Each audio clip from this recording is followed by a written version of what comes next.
African CEOs are the world's most optimistic business leaders. This is according to the YPO Global Pulse Index for Africa, which increased sharply by 6.4 points in the fourth quarter of last year.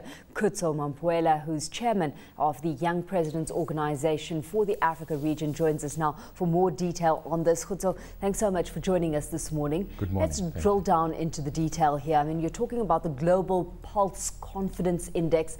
What exactly are we looking at? What do you survey?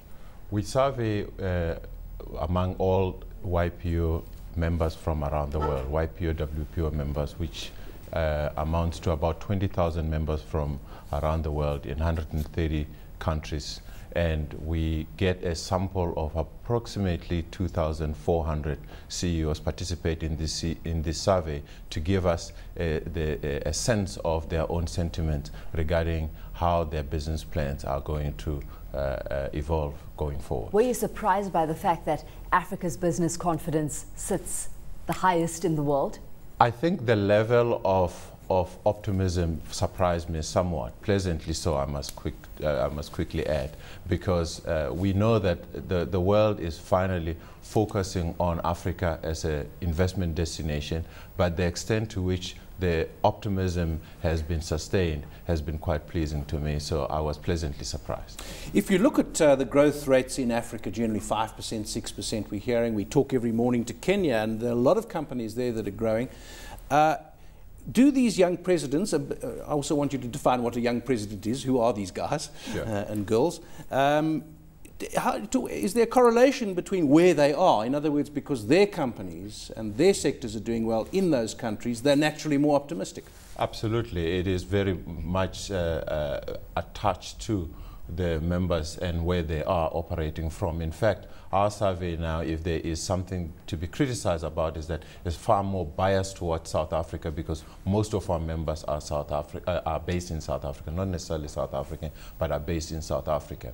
And you find that they express the sentiments as per their own personal experience in the area or the region or the country that they do business. That would seem to go against the general pessimism and gloom in South Africa, because there are a lot of things, the stock market's running hard, but there are a lot of things that we're worrying about at the moment. Well, the result last quarter reflected those sentiments. The points were about 3 points below where the index is pointing at today, and that was in part because of the protest for service delivery, the Marikana situation, the aftermath thereof, and of course at that time we were all very concerned about what Mangaung, the ANC elective conference, was going to bring about. That was reflected, and given that those issues seems to be dealt with ongoing and Mangaung has come and gone, we are seeing the optimism surging again. What's interesting is that optimism is actually flowing through to strategy and what these CEOs plan to do in terms of capital spend moving forward. Interestingly enough, we've got plans to boost capital spending, driving the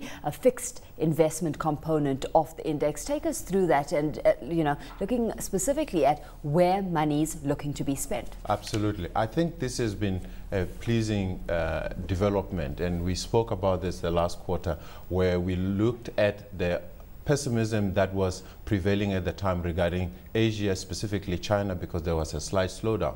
But I pointed out at the time that the most encouraging thing is the fact that there was capital spending being put into the economy of the country. And today, Asia, and China in particular, China and Japan, are the driving forces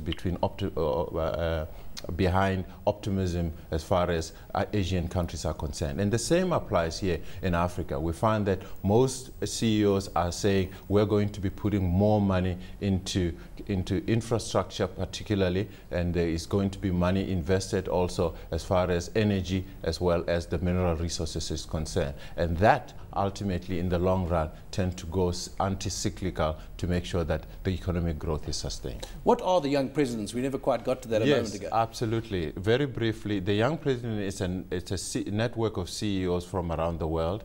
In order to join the network, you need to be managing a business of a particular size, both in terms of revenue as well as number of employees that are under your authority, and you need to be below the age of 45. You stay with the organization until you are 50, at which time you transition to what we call World President Organization, WPO. So our organization is WPO, YPO, catering for members that are below 50, as well as those that are above 50 who wants to stay with it, because it's a lifelong learning organization. So these are the people that are plotting out the kind of trends that we're seeing right now. How are you rating sustainability of this trend, Khutso? Because, you know, over at the World Economic Forum, Africa's resilience and economic growth was certainly put in the spotlight, but also question marks around ability for Africa to sustain those kind of gains that it's made as we become more globally connected and globally integrated. Absolutely. I think sustainability remains the biggest challenge. What is encouraging for me